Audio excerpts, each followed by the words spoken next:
आपको बताते हैं कि चुनाव दोपहर में कौन कौन सी बड़ी सियासी खबरें आपको दिखाएंगे और आपको बताएंगे कि सीएम नीतीश कुमार ने इस बार किस किस को तोहफा दिया है। और ये भी बताएंगे कि पीएम मोदी की मां के अपमान का मामला एक बार फिर से सुर्खियों में आखिर क्यों आया। चुनाव दोपहर में हम एनडीए के कार्यकर्ता सम्मेलन से जुड़ी हुई खबर भी दिखाएंगे और ये भी बताएंगे गृह राज्य मंत्री नित्यानंद राय ने ये क्यों कहा है कि ये चुनाव नहीं बल्कि ये धर्म युद्ध है।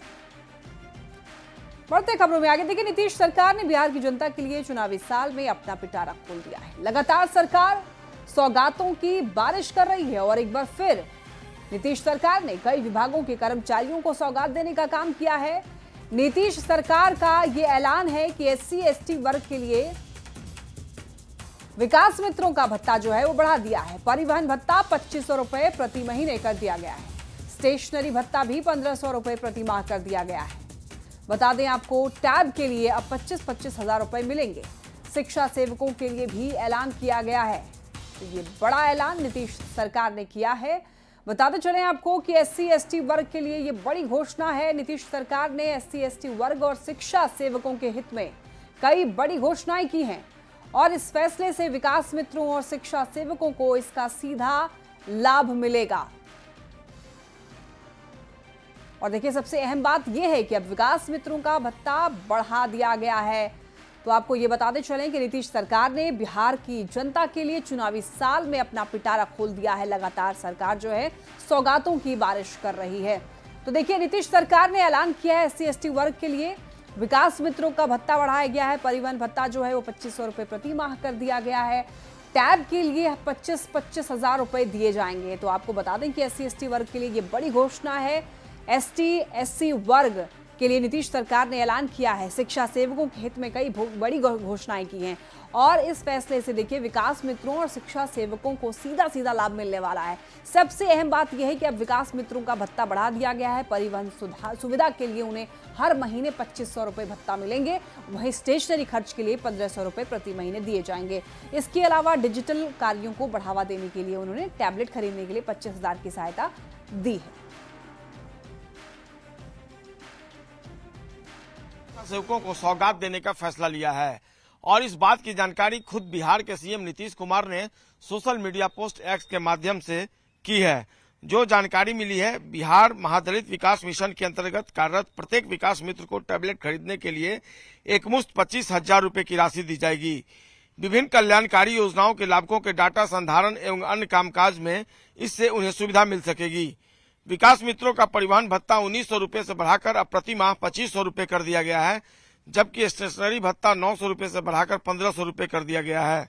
इससे उन्हें क्षेत्र में भ्रमण करने के साथ साथ जो डाटा है उसके कलेक्शन में सुविधा मिल सकेगी।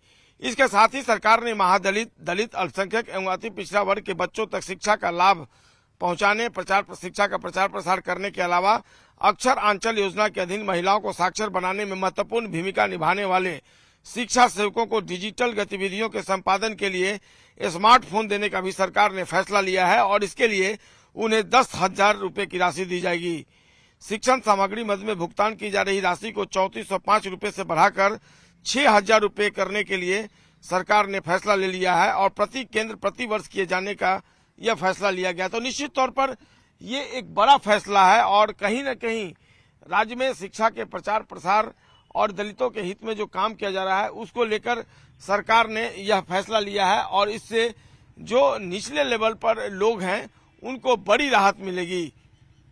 कैमरा पर्सन संत के साथ संजय कुमार, न्यूज़ 18 पटना।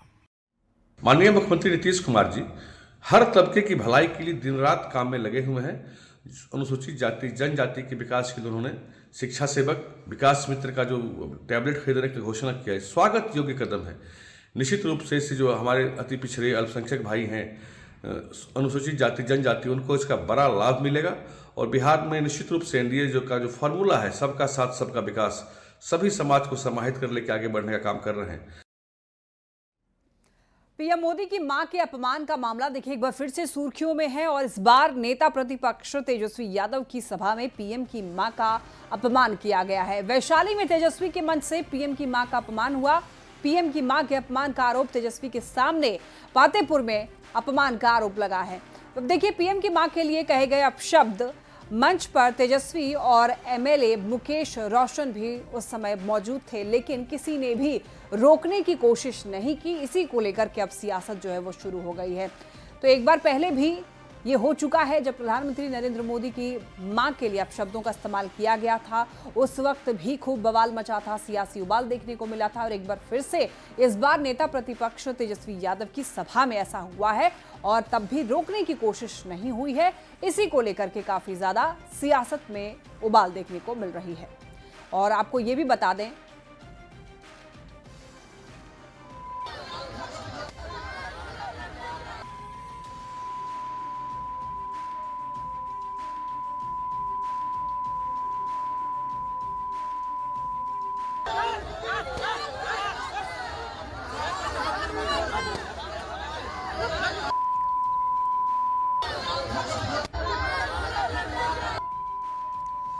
देखिए बता दें कि आरोप यह है कि पातेपुर में आयोजित एक कार्यक्रम के दौरान पीएम की मां को लेकर आपत्तिजनक टिप्पणी की गई और इस दौरान मंच पर बिहार के पूर्व उप मुख्यमंत्री और आरजेडी नेता तेजस्वी यादव मौजूद थे। उनके साथ महुआ के विधायक मुकेश रोशन भी मंच पर बैठे हुए नजर आए। कहा जा रहा है कि कार्यक्रम के दौरान पीएम की मां के लिए अपशब्द कहे गए, जिसका वीडियो सोशल मीडिया पर वायरल हो रहा है। जैसे ही यह मामला सामने आया, राजनीतिक हलकों में बवाल मच गया।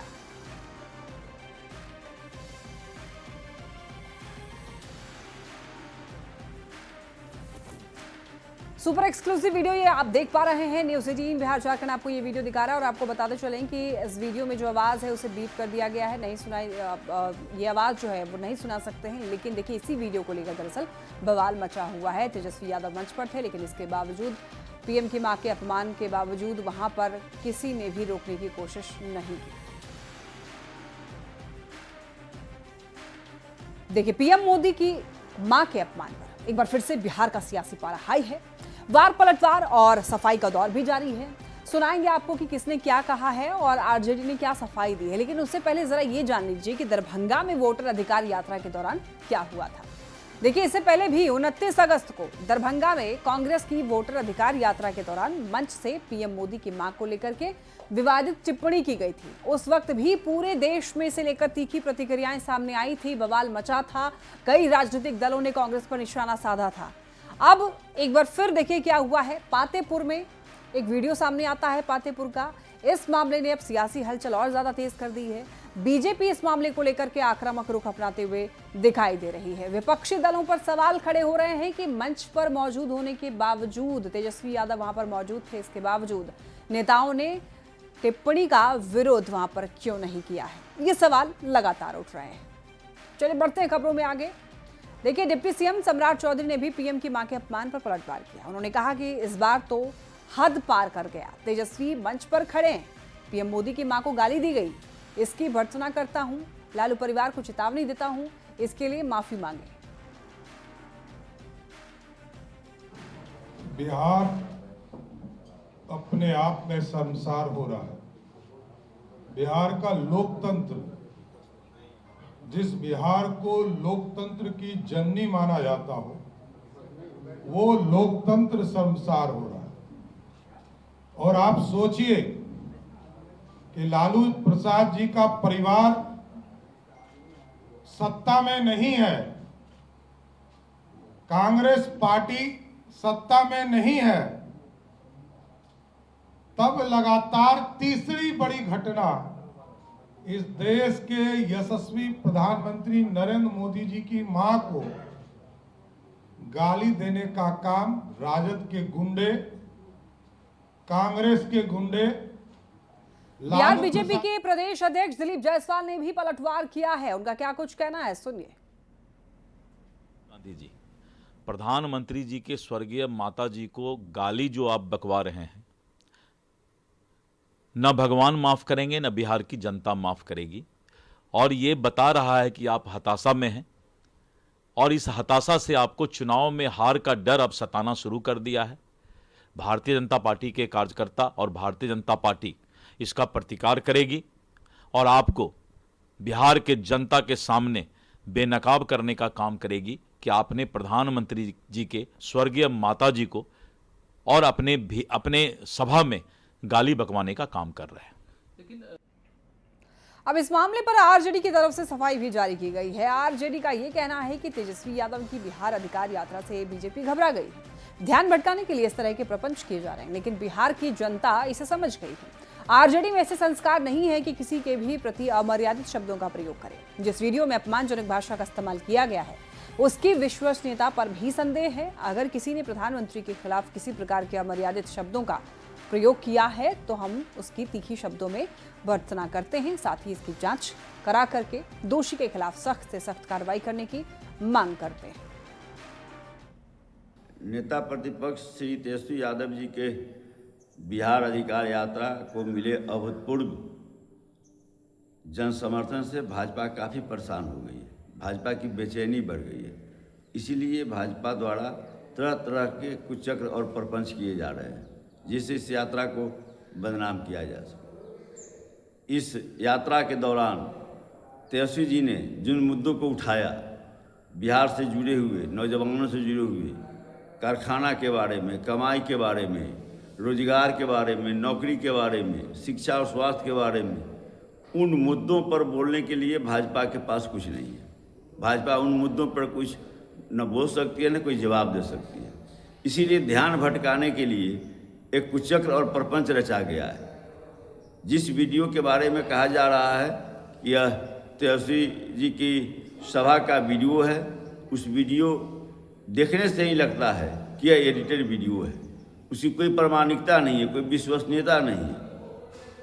अब उस पर भाजपा नेताओं का बयान आ रहा है, तो ऐसी राजनीति भाजपा की संस्कार और संस्कृति रही है। राजद ऐसे राजनीति में विश्वास नहीं रखती है और न राजद का यह संस्कार रहा है। अगर किसी ने माननीय प्रधानमंत्री जी के बारे में अमर्यादित शब्दों का प्रयोग किया है, उसके खिलाफ कार्रवाई होनी चाहिए, सख्त सख्त उसके खिलाफ कार्रवाई होनी चाहिए। राष्ट्रीय जनता दल की यह मांग है। देखिए, पीएम की मां के अपमान का आरोप पर आरजेडी की सफाई पर अब एनडीए नेताओं ने पलटवार किया है। को झूठ बोलने की आदत पड़ गई है। पहले अपशब्द, अमर्यादित भाषा का प्रयोग और बाद में नकारने की प्रवृत्ति राजद के नेताओं का संस्कार है। दरअसल राजद नेताओं का संस्कार ही ऐसा है कि वे सच को ग्रहण कर ही नहीं सकता। तेजस्वी यादव जी के मंच से प्रधानमंत्री नरेंद्र मोदी जी की माता श्री के बारे में जो कहा, उसकी चौतरफा भर्त्सना हो रही है। अब उनके नेता इसे इनकार कर रहे हैं। मां होती है, चाहे किसी की हो। उनके प्रति अमर्यादित भाषा और शब्दों का प्रयोग निंदनीय है। जिस तरह से एनडीए के नेताओं को बिहार की जनता का आक्रोश झेलना पड़ रहा है, उनके मंत्रियों और नेताओं को दौड़ा दौड़ा के भाग रहे हैं, उन सब मुद्दों को डाइवर्ट करने के लिए, फेक नैरेटिव सेट करने के लिए झूठे आरोप लगाते हैं ये लोग। मैं तो कहता हूं कि इन लोगों का ये तरीका हो गया कि अपने ही आदमी को भीड़ में भेज के इस तरह के माहौल बनाना ताकि मुद्दे से भटक जाए। ये बिल्कुल भाजपा और एनडीए का ये टूल किट हो गया इस तरह से प्रायोजित करके इवेंट कराने का। आदरणीय नरेंद्र मोदी जी की मां को वोटर अधिकार यात्रा के दरमियान पहले दरभंगा में गाली दिलवाया गया और अब तेजस्वी जी के कार्यक्रम में एक बार फिर से नरेंद्र मोदी जी की मां को गाली दिलवाया गया। मां तो पूजनीय होती है और नरेंद्र मोदी जी की मां तो राजनीति में कभी रही भी नहीं है और ना ही अब इस दुनिया में है। फिर भी बार बार महागठबंधन के नेताओं द्वारा उनको गाली दिलवाया जा रहा है। लोकतंत्र में गाली गलौज का कोई स्थान नहीं होता है। देखिए, तेजस्वी की सभा में पीएम को गाली देने के आरोप पर गृह राज्य मंत्री नित्यानंद राय ने कड़ा ऐतराज जताया है और देखिए, तेजस्वी यादव पर जमकर हमला बोला है। हाजीपुर सर्किट हाउस में यह कहा कि तेजस्वी के गुंडे जो हैं वो बार बार प्रधानमंत्री और उनकी माता जी को गाली दे करके अनर्थ कर रहे हैं। प्रधानमंत्री जी को और उनकी माता जी को गाली देकर ये लोग अनर्थ कर रहे हैं। तेजस्वी कंस की तरह तुम्हारा नाश करेंगे। वोटों की बाण से जल्द ही तुम्हारा बिहार की जनता सत्यानाश करेगी। कलिया नाग की तरह तुम विश्व गए हो। बिहार की जनता जल्द ही तुमको नाथ देगी, समय निकट है।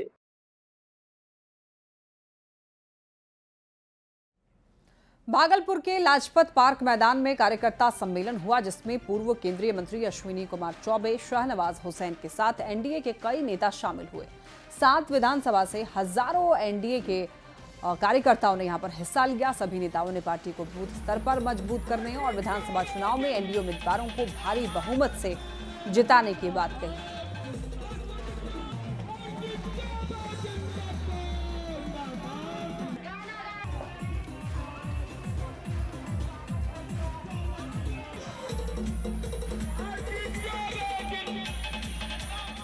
आइए अब आपको जल्दी से भागलपुर जिले में आने वाली विधानसभा सीटों के बारे में बताते हैं। देखिए, जिले में 7 विधानसभा की सीटें हैं। जिले में 7 विधानसभा की सीटें हैं। बिहपुर और भागलपुर विधानसभा सीट, पीरपैंती और गोपालपुर विधानसभा सीट, इधर सुल्तानगंज विधानसभा सीट, कहलगांव विधानसभा सीट और नाथनगर विधानसभा सीट। भागलपुर जिले की 7 विधानसभा सीटों का सियासी समीकरण क्या है, आइए वो भी जान लेते हैं। देखिए, 2020 में बीजेपी 3 सीट पर जीत दर्ज की। कहलगांव, पीरपैंती और बिहपुर सीट पर बीजेपी का कब्जा हुआ। जेडीयू 2 सीट पर जीत हासिल करने में कामयाब हुई। सुल्तानगंज और गोपालपुर, ये 2 सीट जेडीयू के नाम। जेडीयू का कब्जा हुआ यहाँ पर इन 2 सीटों पर। नाथनगर सीट पर आरजेडी, भागलपुर सीट पर कांग्रेस का कब्जा हुआ। अब आपको ये बताते हैं कि 2020 विधानसभा चुनाव में किस पार्टी के कौन से नेता विधानसभा पहुंचे। देखिए, गोपालपुर सीट पर अगर बात करें तो यहाँ पर जेडीयू के गोपाल मंडल का कब्जा हुआ। भागलपुर विधानसभा सीट पर कांग्रेस के अजीत शर्मा को जीत मिली। नाथनगर विधानसभा सीट की अगर बात करें तो यहाँ पर आरजेडी के अली अशरफ सिद्दीकी एमएलए बने। कहलगांव की अगर बात करें तो विधानसभा सीट से बीजेपी के पवन कुमार यादव विधायक बने। और वहीं पीरपैंती की बात करें तो इस सीट पर बीजेपी के ललन कुमार यहाँ पर विधायक बने। इधर बिहपुर की बात कर लें तो बिहपुर विधानसभा सीट से देखिए बीजेपी के कुमार शैलेंद्र एमएलए हैं। सुल्तानगंज विधानसभा सीट पर जेडीयू के ललित कुमार मंडल को जीत मिली थी। तो ये था समीकरण, किस सीट को यहाँ पर कितनी सीटें मिली। चलिए, इसी के साथ फिलहाल इस बुलेटिन में इतना ही। तमाम खबरों के लिए आप देखते रहिए न्यूज़ 18 बिहार झारखंड।